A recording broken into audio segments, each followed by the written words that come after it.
Guys, come with me. I'm going to show you my go-to bread recipe, which is super easy to make, and you get to enjoy fresh bread every day if you want. You can make loaves of bread to give out to friends and family member. So let's get started. First, you're going to need King Arthur's bread flour. And this comes in several different varieties. They have organic, they may even have a gluten-free, so you just have to look at your local grocery store. You're gonna need 3.5 cups of this in a mixing bowl. You're gonna need 2 cups of warm water, and I mean it's just warm to the touch, like not hot at all. And 1 package of the Fleshman's Rapid Rise yeast. Okay, you're gonna mix your yeast up into this, and you're gonna pour it over your flour. That's 2 cups. Okay, this is a no-knead recipe, you guys. So you're gonna also want to have a spatula or, oh my gosh, I can't even think what this is called right now for some reason. It was a long night last night. And you're gonna need 1.5 teaspoons of kosher salt. So we're gonna sprinkle that salt over it. Just kind of eyeball this. And what's really awesome about this bread recipe is that if you wanted to add different ingredient seasonings to this, you could do it right now. You can do it on your next, in an hour after your bread has risen for an hour. And we're just gonna take this spatula and we're gonna just kind of bring it all together, you guys.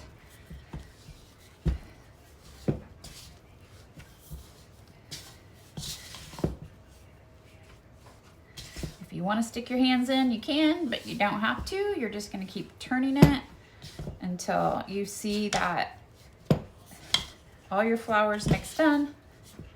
It's super easy.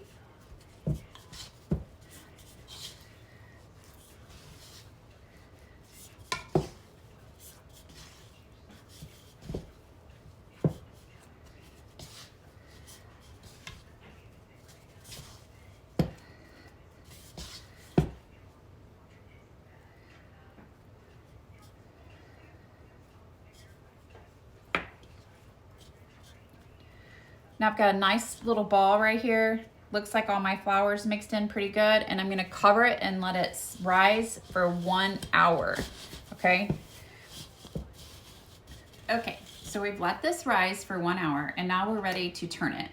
Now you can use your spatula to turn in the sides by turning your bowl so that it's a no-knead recipe, just like this. You're just gonna grab each corner, turn your bowl, turn the dough in on itself, just like that. Or if you want it to be a little fluffier or airier and have more air pockets in it, make sure your hands are clean. You can reach on and you can actually stretch each corner, each piece up, kind of like you would with a sourdough bread. Pull it over, grab your next corner, stretch to create that gluten elasticity. Now this is not a gluten-free recipe, you guys, so stretch it. But if you don't want to get your hands dirty, you can just use your spatula. So we're gonna stretch. It'll stretch. It'll stretch better on the next turn, all right? Now, so we've got our dough turned, and we're gonna cover it again for another 30 minutes. But before I cover mine, I'm gonna add some herbs to the top for my next knead, which is in a half an hour. And I'm just gonna sprinkle in a little bit of garlic powder and onion powder because my loaf is actually going to be like a garlic herb loaf. So I'm just gonna sprinkle just a little bit of garlic and onion powder on it. I'm gonna put just a little bit of parsley on it as well. I mean, just a dash, just a little bit. It's gonna give it a little bit of color, just a pinch of that. And I'm also going to add a little bit of basil, rosemary, and thyme. I'm just gonna do like a little dash on top. Now it's gonna sit here on top of this until I turn it next time, and that's in 30 minutes. So now we're gonna cover it again, set our timer for 30 minutes, and then at 30 minutes, we're gonna start warming up our oven in our Dutch oven. You're gonna need a Dutch oven to bake this bread and some parchment paper. Okay, you guys, we're ready to get our dough ready to go in the oven. And I have pre-cut me a piece of parchment paper that my dough is gonna go on in the Dutch oven. The Dutch oven is going to stay in the oven until we're ready to put our bread in it. I've turned my dough out onto my prep area, and I've got a little bit of flour underneath it. And all you're gonna do, it's super easy, you guys, is you're gonna lay it out on that flour, and then you're gonna turn it over, okay? And you're gonna just kind of knock off this. Look how nice this dough looks. You're going to grab your corner, pull it in. Grab another corner, pull it in. Grab another corner, pull it in, and then pull this in. All right, now we are just about ready to get it ready to go in our Dutch oven. I'm gonna turn it over one more time. I'm gonna knock my flour off again.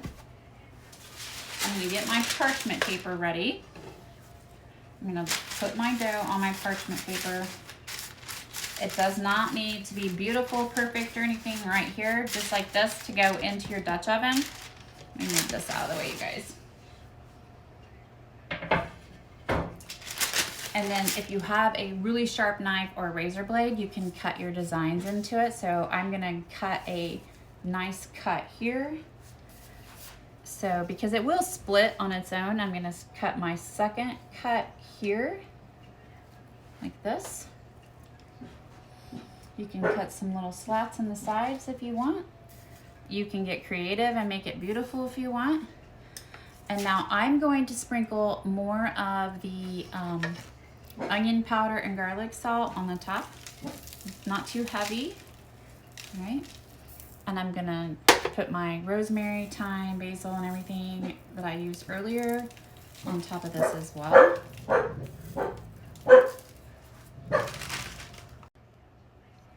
So that I have a really pretty topping on it.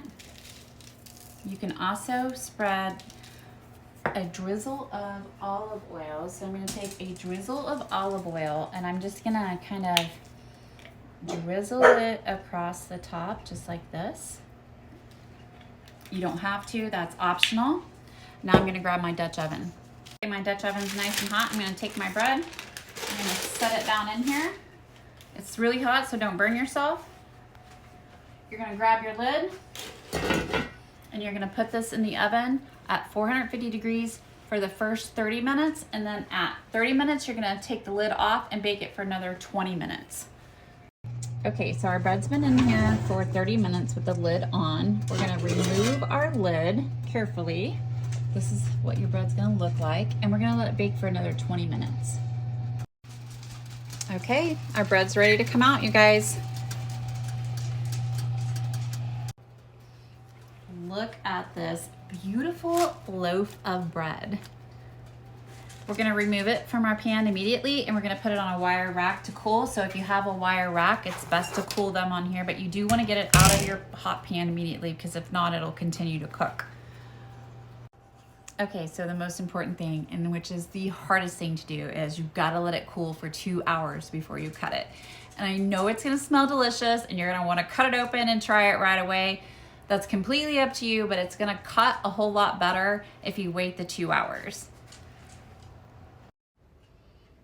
After your bread is properly cooled, feel free to slice it up. I'm gonna cut this one in half for you guys so that you can see how pretty it is.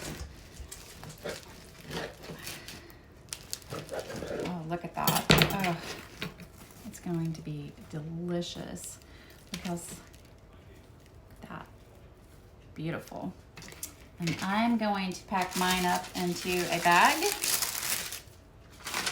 You can find these on Amazon. They're great for storing these fresh loaves of bread. They'll hold a normal Dutch oven size loaf of bread. If you have any questions or comments, just put them in the comment section. I'm happy to answer any questions you may have.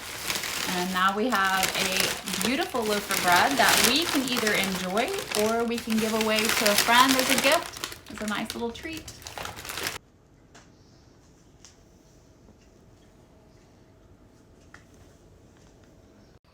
Now you have a beautiful loaf of bread that costs a little over $1 to make.